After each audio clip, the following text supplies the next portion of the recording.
你係咪仲用緊 Command Prompt 嚟開 Python Jupyter Notebook 呢？喺呢條片入面呢，我就 show 俾你睇點樣用簡單嘅 hotkey 嚟開 Jupyter Notebook 去片。基本上呢，所有嘢都係由一個 .bat file 開始嘅。打開 Notepad 啦，然後 save 做 .bat。通常我都會打 run，然後加我個 program 名，同埋 file type 整做 .bat。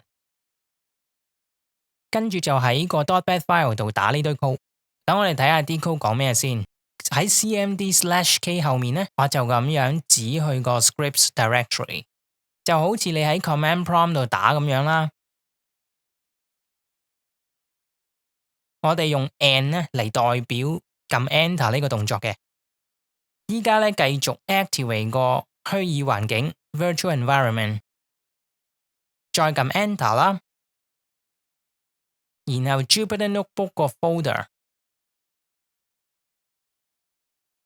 撳多次 enter， 打 Jupyter Lab， 然後 enter， 記住用 run server 做結尾喎。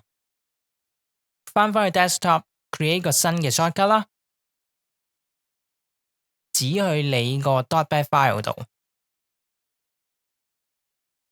撳 next， 然後俾個名你個 shortcut。然後去 properties 轉 icon，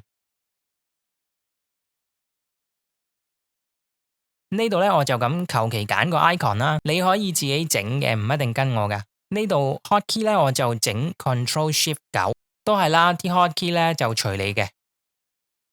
當你撳頭先整嘅 hotkey 嘅時候呢，你就會自動打開 Jupyter Notebook 㗎啦。